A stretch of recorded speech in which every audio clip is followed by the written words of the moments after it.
दोस्तों नमस्कार। 4 PM गुजरात और दस्तक दोनों पे आपका बहुत बहुत स्वागत है। मैं हूं आपका दोस्त मयूर जानी। आज हमको लगा कि कुछ ऐसी बात आपको बतानी चाहिए कि जो बड़ी इंटरेस्टिंग है। देखिए, चाहे राजनीति हो या कोई भी हो, कोई भी क्षेत्र हो, है ना, हर एक का अपना अपना एक समय होता है। कुछ भी ऐसा नहीं है जो यावत चंद्र दिवाकर हो। जब आपका टाइम आता है तो बस वो आप ही का टाइम होता है, और फिर जब आपका टाइम चला जाता है तो आपको कोई पूछता भी नहीं है, आपको कोई जानता भी नहीं है, ना आपको कोई मानता है। आप इतिहास के पन्नों में दफन होकर रह जाते हैं। ये ज़रूर होता है कि अगर आपने कुछ ऐसा काम किया हो जो जो आने वाले लंबे अरसे तक, लंबे समय तक इसको याद किया जाए या याद करना ज़रूरी हो, तो आपकी बातें होती हैं, और वो समय नहीं होता है। माफ़ कीजिएगा, अभी थोड़ा जुकाम तो है, लेकिन बात करना भी ज़रूरी है। तो हम कुछ ऐसे गुजरात की राजनीति के डूबते सितारे हैं, उनके बारे में आपसे आज बात करना चाहते हैं। एक एक टाइम था, एक समय था जब तूती बोलती थी इनकी। ये करता हरता समारता हुआ करते थे अपने अपने पॉलिटिकल पार्टीज के। और जो जो कहते थे वो होता था। अब आज जो है वो बिल्कुल दरकिनार है, वो कोने में है, हाशिए में है, वो उनकी कोई सुनने वाला है नहीं, और उनको कोई अब पूछने वाला भी ऑलमोस्ट ऑलमोस्ट नहीं रहा है। ये परिस्थिति जो है उनके लिए अब बन रही है, ये मैं कह सकता हूँ। उनमें से कुछ ऐसे हैं जो बड़े डिग्निटी के साथ उन्होंने अपनी परिस्थितियों को स्वीकार किया है और उन्होंने अपना रोल चेंज कर लिया है।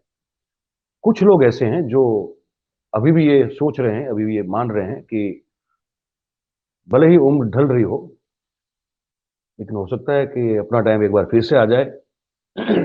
वो कौन हो गए, उन पर भी बात करेंगे। और जिन्होंने डिग्निटी से अपने जो एक आपको एक अलग मकाम पे एक रख दिया है, उनकी भी बात करेंगे। तो हम ये कहने जा रहे हैं कि गुजरात की राजनीति में भैया, राजनीतिज्ञों की, नेताओं की एक बहुत बड़ी पुरानी पीढ़ी जो है वो ऑलमोस्ट ऑलमोस्ट अब समाप्त होने की कगार पर खड़ी है। मैं कुछ आपको 14-15 जो है ऐसे बड़े पॉलिटिकल फिगर्स मैं उसके बारे में बताने जा रहा हूं, जो ये आप मान सकते हैं कि अब उनका सितारा अस्त हो चुका है। शुरू करते हैं वहां से कि देखिए, ये जो सरकार बनी है अभी भूपेंद्र पटेल साहब की, उस सरकार में आप समझ सकते हैं कि रूपाणी सरकार में जो थे उनमें से सिर्फ 3 मंत्रियों को छोड़ के एक भी मंत्री जो है उसको रिपीट नहीं किया गया। सब नए चेहरे, सब नए चेहरे। और पुराने जो है कुंवर जी बावड़िया, बच्चू खाबड़, जहां तक मुझे याद है, और पुरुषोत्तम सोलंकी, ये 3 हैं जो अभी भी रिपीट किए गए। अदरवाइज सब नए चेहरे हैं। मतलब कि अब कमान जो है वो नए यंग लोगों के हाथ में बिल्कुल हस्तांतरित की गई है। और पुराने लोगों को कहा गया कि भैया अब घर पे बैठो, आराम करो, प्रभु का भजन करो, पर अब टांग मत अड़ाना। ठीक है। तो उसमें सबसे पहला नाम तो हम जो है विजय रूपाणी साहब का ही लेंगे अभी, क्योंकि विजय रूपाणी साहब का उदय जैसे अचानक से हुआ यूं, वैसे ही अस्त हो गया। 5 साल क्यूमुलेटिवली वो राज्य के मुख्यमंत्री रहे, और उनका कार्यकाल जो है वो, अब आगे इतिहास जब इसको जज करेगा तब की बात तब है, लेकिन जब अभी दिखते हैं तो लगता है कि वो इतना आसान नहीं रहा, क्योंकि उसमें कोरोना काल जो है उसने एक बहुत बड़ा पंगा खड़ा कर दिया उनके लिए। ठीक है। तो वो क्या थे बेसिकली? विजय रूपाणी साहब जनरली सौराष्ट्र कच्छ के भारतीय जनता पार्टी के प्रवक्ता रहे। वो राजकोट के मेयर रहे, कॉरपोरेटर रहे, फिर राजकोट शहर के मेयर रहे और पुराने आरएसएस के स्वयंसेवक रहे। संघ के साथ बहुत अच्छा रिश्ता इनका। नरेंद्र मोदी साहब के साथ भी उनका बहुत अच्छा रिश्ता रहा था। उसी के चलते जब वजुभाई वाला को कर्नाटक भेज दिया गया और राज्यपाल के तौर पर, उनको उन्हीं की बैठक से, जहां वजुभाई वाला लगातार चुनाव जीत के आते थे, राजकोट दक्षिण जहां तक मुझे याद है, उस बैठक से इनको टिकट दी गई। जैसे ही टिकट मिली वो जीत गए। जैसे ही जीत गए वैसे तुरंत जो है उनको आनंदीबेन पटेल की कैबिनेट मिनिस्ट्री में मेरे ख्याल से उनको ट्रांसपोर्ट मिनिस्ट्री जो है वो दे दी गई थी। अब कुछ ही दिन, मतलब महीने 6 या 7 या 5 6 7 महीने के आसपास का कुछ समय हुआ था, उनको एक और पदोन्नति हुई। उनको प्रदेश गुजरात का भारतीय जनता पार्टी का अध्यक्ष भी संगठन के तौर पर बना दिया गया। उस दौरान जो है वो पाटीदार अनामत आंदोलन अपने चरम की ओर बढ़ रहा था और उसी के चलते आनंदीबेन पटेल को इस्तीफा देना पड़ा। ये आप सब जानते हैं। जब उन्होंने इस्तीफा दिया तो ये कोई नहीं जानता था, ये कोई ये मानता भी नहीं था कि अब अगला मुख्यमंत्री जो है वो विजय रूपाणी साहब बनेंगे। एक बड़ी इंटरेस्टिंग स्टोरी बताता हूं मैं। ये एक एपिसोड है, पहला एपिसोड कर रहे हैं हम। ऐसे अलग अलग एपिसोड में हम अलग अलग नेताओं की बात करते रहेंगे। आज पहली बार मैं जो बात कर रहा हूं वो विजय रूपाणी साहब की बात करता हूं। तो ये ये बड़ी रोचक बात है, मैं बता रहा हूं आपको। उस समय में गुजराती एक बहुत बड़ा अखबार है, दैनिक भास्कर जुट का, जो दिव्य भास्कर से प्रकाशित होता है यहाँ गुजरात में। तो मैं उस समय स्टेट ब्यूरो हुआ करता था दिव्य भास्कर में, अहमदाबाद में हेड ऑफिस जो है वहां। और मेरा काम था कि पॉलिटिकल खबरें करना, हमारी टीम थी, पॉलिटिकल खबरें करना होता था। और फिर सचिवालय की स्टोरीज करनी होती थी, सीएमओ देखना होता था। ये सब लोग हम एज ए बीट करते थे। मैं था, मेरे साथ मेरे कलीग्स भी थे। तो जैसे ही आनंदीबेन पटेल ने इस्तीफा दिया तो हमको, हमारे स्टेट एडिटर साहब थे उस समय, नवनीत गुर्जर साहब थे हमारे स्टेट एडिटर। आज वो नेशनल एडिटर हैं पूरे भास्कर ग्रुप के। उन्होंने हमको कहा कि मयूर जानी, ये बताओ कि अब अगला मुख्यमंत्री कौन होगा, और हमको एक ही नाम चाहिए। ठीक है। जो जर्नलिस्ट, जो पत्रकार राजनीति को कवर करते हैं, वहां एक रवायत ये है कि 3 या 4 नाम दिए जाते हैं कि भाई इनकी भी संभावना है, इनकी भी संभावना है, ये भी बन सकते हैं। ऐसा होता है, कोई एक नाम कभी देता नहीं और ना कभी एक नाम वैसे मांगा भी चाहता है। लेकिन गुर्जर साहब हमारे जो थे वो बड़े एक अद्भुत एडिटर थे। हमने बहुत कुछ सीखा है। हमने श्रवण गर्ग साहब, जो आप सब जानते हैं, बहुत सबसे वरिष्ठ पत्रकारों में से देश में वो हैं अभी, उनसे भी हमने बहुत कुछ सीखा है। हम तब भी भास्कर में थे जब भास्कर लॉन्च हुआ था, वो एक अलग बात है। और गुर्जर साहब से भी हमने बहुत कुछ सीखा। जब उन्होंने हमको कहा तो हमने कहा कि ठीक है सर, हमको हम आपको बताते हैं। और उस दिन हम जा रहे थे, हमारे एक मित्र थे यकीन जानी साहब, जो बहुत अच्छे ज्योतिष भी हैं, उनको लेके हम जा रहे थे out of state, Rajasthan border, मतलब गुजरात से राजस्थान बॉर्डर, रतनपुर जिसको कहते हैं। हमारे एक दोस्त का वहां रिसोर्ट था।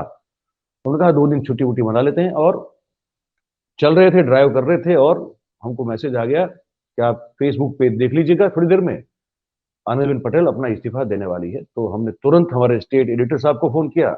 वो सूरत बैठे हुए थे। उन्होंने कहा कि तुम क्या कर रहे हो? मैंने छुट्टी मांगी हुई है 2 दिन की।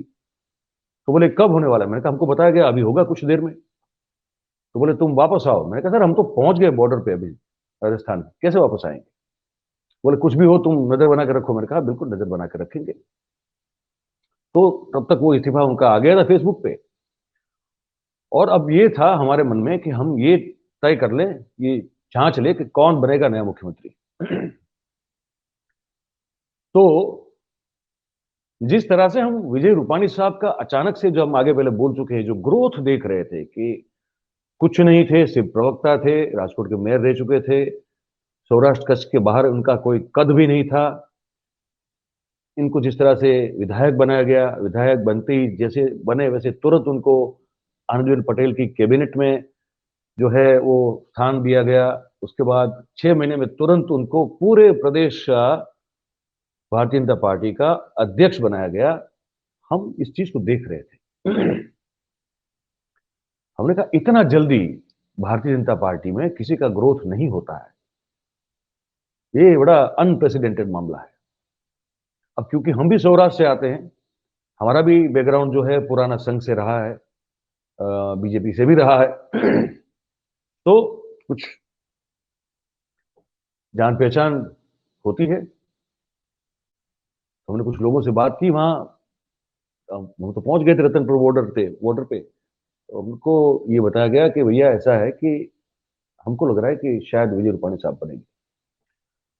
तो हमने कहा अच्छा। तो हमने सीधा लगा दिया विजय रूपाणी साहब को फोन। उन्होंने उठाया तो मैंने सीधा यही कहा, मैंने कहा कि रूपाणी साहब आपको बहुत बहुत अभिनंदन, आप नए सीएम बनने वाले हैं।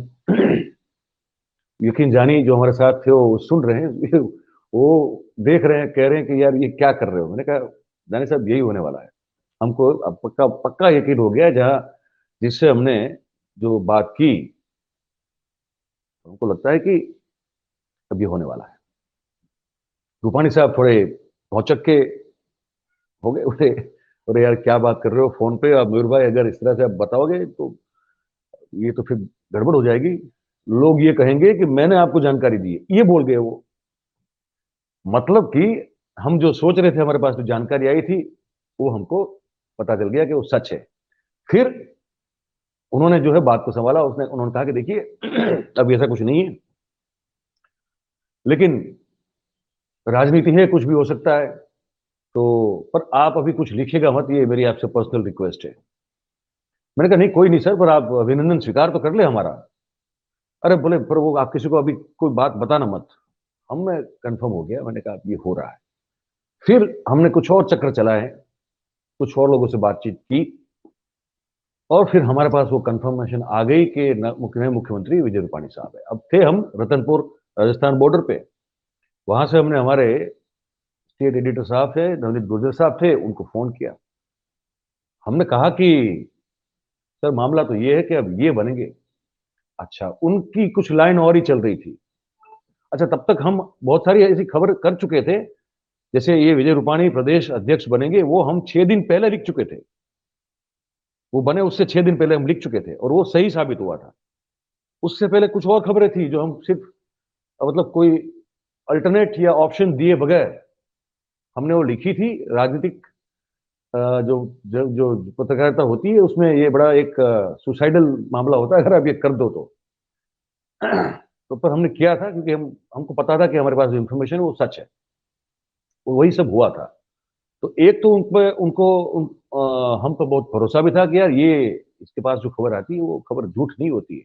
हालांकि वो काफी अनकन्वेंशनल वे में कुछ खबरें होती है, लेकिन जब आखिर में सच निकलती है। तो इस बार वो मानने के लिए तैयार नहीं, तो उन्होंने कहा कि नहीं नहीं नहीं नहीं, अब अमित भाई खुद आएंगे और अमित भाई ही गुजरात की कमान को संभालेंगे। बोले ये तुम देखो सब ये पाटीदार आंदोलन आंदोलन सब हो रहा है, किसी से संभल नहीं पा रहा है, तो अब ऐसा आदमी चाहिए जो चीजों को फट से ठीक कर दे। तो उनके पास अमित शाह के अलावा कोई है नहीं, तो अमित शाह ही अब नए मुख्यमंत्री बनेंगे। मैंने कहा सर आप गलती कर रहे हो। बोले नहीं तुम कब आ रहे हो वापस। मैंने कहा सर मैं आया हूँ भी 2 दिन, तो मैं आराम करूंगा। बोले आराम आराम छोड़ो, तुम सुबह के सुबह वापस निकलो अहमदाबाद, और तुम जो भी तुमको जांच पड़ताल और करनी है करो, ऐसे मैं नहीं मानूंगा, 1 दिन का और टाइम लो। मैंने कहा ठीक है। तो हमारा वेकेशन तो भैया हो गया कैंसिल। और हम रात को ही, मतलब वही कुछ ये तुरंत समझ लीजिए, तुरंत ही हम वापस निकल गए। फिर हम सुबह पहुंच गए अहमदाबाद, जाके थोड़ा रेस्ट किया, फिर हम फील्ड पे निकल गए। कुछ लोगों को रूबरू जाकर मिलना था, फोन पे बात हो नहीं सकती थी। तो हमने सोचा कि इसको पूरा पुख्ता किया जाए, मतलब कि हमको ये एक जोखिम भी था कि पूरी क्रेडिबिलिटी जो है हमारी वो दांव पे लग जाती है, बिल्कुल, और लगी भी। और हमारे अखबार का भी तो नाम खराब होता। तो एक्साइटमेंट अपनी जगह होती है। देखिए, फील्ड रिपोर्टिंग का एक्साइटमेंट बहुत खतरनाक होता है। ये जैसे अभी बैठ के बात कर रहा हूँ ना, वो कोई एक्साइटमेंट नहीं है। वो जब ग्राउंड पे जाते हैं, तो जब कुछ खबरें जो हैं वो खोद निकालते हैं, उसका मजा कुछ और होता है। तो हम चले गए, कुछ लोगों से गए, जाके मिले, जो फोन पे बात नहीं कर सकते थे। बड़े आज भी हमारे बहुत अच्छे संबंध हैं उनके। उनको अगर बात करनी है तो हमको उनके घर भी जाना पड़ेगा। फोन बोन पे, ना व्हाट्सएप पे, ना स्काइप पे, किसी भी तरह वो वन ऑन वन बात करेंगे, और कोई हिसाब है ही नहीं। तो ऐसे गए, बात की। उन्होंने कहा कि तुम्हारी जो जानकारी है वो सही है, और विजय रूपाणी ही अगले मुख्यमंत्री बनेंगे बेटा, इसमें कोई डाउट नहीं है। ये आप, you can go ahead with your news. हम वापस आए शाम को ऑफिस। हमको पूछा गया कि हाँ भाई बताओ, क्या चल रहा है। मैंने कहा सर, मैं तो वहीं हूँ, मेरे पास जहां जहां से जानकारी आ रही है वो ये कह रही है कि मुख्यमंत्री के पद पर विजय रूपाणी साहब को ही बिठाया जाएगा। उन्होंने उस दिन भी बात नहीं मानी। बोले तुम खबर लिखो कि अमित शाह बन रहा है। मैंने कहा मैं नहीं लिखूंगा। ये देखिए, पत्रकारिता में ये ऐसी छूट होती है, मतलब कि आप अपने एडिटर को बोल सकते हो कि जहां पे मैं सहमत नहीं हूं, मैं वो चीज नहीं करूंगा। तो हमने मना कर दिया, हमने कहा, हम नहीं करेंगे। बोले यार, हम कह रहे हैं। मैंने कहा आप किसी और से लिखवा लो, ये खबर हमारी नहीं हो सकती। हमारी खबर आप कहो तो जो मेरे पास है वो खबर लिख दूं। बोले लिख के दो मुझे। तो हमने लिखा, वो खबर बनाई पूरी, हमने 4 कॉलम की। और ये हमने लिखा कि भाई विजय रूपाणी बन रहे हैं और मुख्यमंत्री। तो पूरा हमने फाइल कर दिया खबर को। उन्होंने उस खबर को छापा नहीं उस दिन। ये 2 अगस्त की बात है, 2 अगस्त 2016। उन्होंने छापा नहीं इस चीज को। हमने कहा ठीक है, हमने तो हमारा काम कर दिया, हमने जो हम खबर लाए वो लिख के रख दी, अब आपकी मर्जी।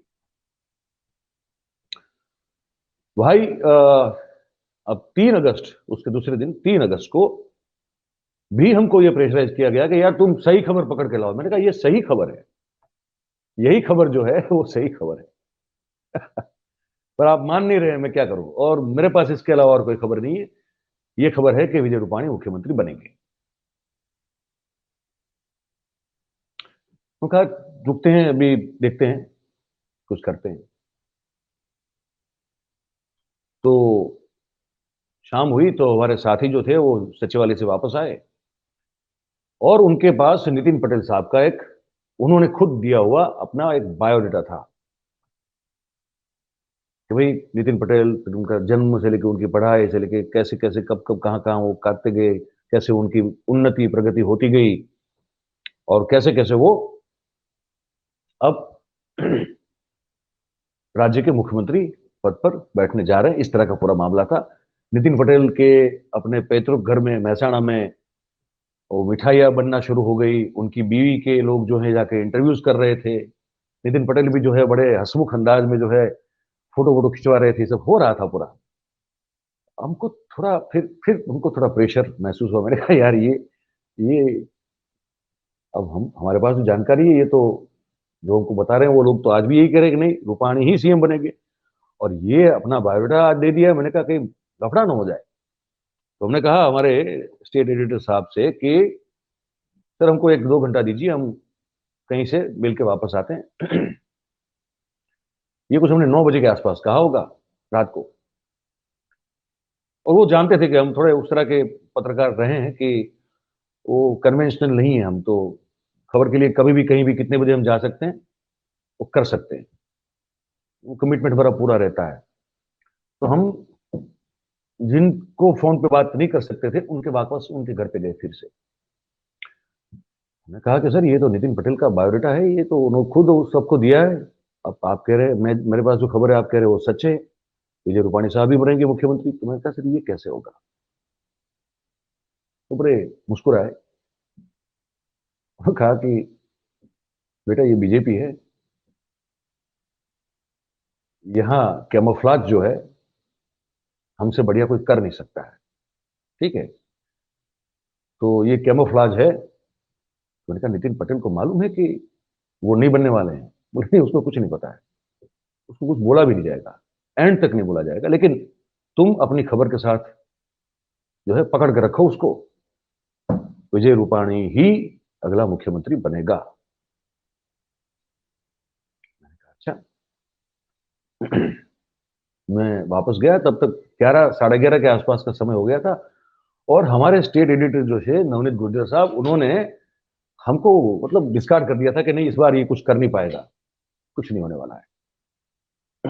हम जहां मिलने गए थे, हमने वहां उनको पूछा था कि सर ये तो बताइए कि फिर तो नितिन पटेल का होगा क्या? बोले उनको डेप्यूटी सीएम बनाएंगे, पर सीएम नहीं बनाएंगे। तो मैंने फिर कहा कि प्रदेश अध्यक्ष कौन बनेगा, क्योंकि तब तो विजय रूपाणी ही प्रदेश अध्यक्ष थे। उन्होंने कहा कि लेवा पटेल समाज से किसी को बना देंगे। बोले वो क्या है, वो तो एक एक रबर स्टैम्प पोस्ट है, तो जो सबसे बड़ा चाटुकार होगा, या तो सबसे बड़ा वो कहते हैं ना कि भाई हाँ यस सर करने वाला होगा, उसको बिठा देंगे, पर होगा कोई लेवा पटेल समाज से, ये बात पक्की है। मैंने कहा अच्छा। तो हम जब पहुंचे, तब एक्चुअली डेस्क पे फ्रंट पेज पे सिर्फ एक हमारे मेरे ख्याल से शमसू भाई, शमशुद्दीन साहब हमारे जो थे पुराने साथी, वो थे। एक सिटी डेस्क जो होता है उसके इंचार्ज थे मयंक व्यास, वो थे, और एक शायद कंपोजर था, और कोई था नहीं। और नवनीत गुर्जर साहब चले गए थे घर पे, और फ्रंट पेज बन चुका था, और उसमें खबर जा रही थी अमित शाह की। ठीक है। कि अमित शाह संभालेंगे कमान, ऐसा कुछ जा रहा था। हमने फोन किया गुर्जर साहब को, मैंने कहा सर क्या कर रहे हो ये? बोले तुम आए नहीं तो फिर मैं क्या करूं? अरे मैंने कहा पर मैं खबर पुख्ता करने के लिए गया था। तो बोले लो फ्रंट पेज देख लो, शमसुद्दीन को बोलो दिखा देगा तुमको, और देख लो वही तो है। मैंने कहा नहीं, बिल्कुल नहीं, ये नहीं है। मैंने कहा कि अब मैं आपको ये बताने जा रहा हूं कि विजय रूपाणी ही मुख्यमंत्री बनेंगे, और नितिन पटेल साहब जो है वो डेप्यूटी मुख्यमंत्री बनेंगे, डेप्यूटी सीएम बनेंगे, और प्रदेश अध्यक्ष के तौर पर कोई लेवा पटेल समाज का जो मुखिया है उसको प्रदेश अध्यक्ष बनाया जाएगा, ये है। तो बोले पक्का?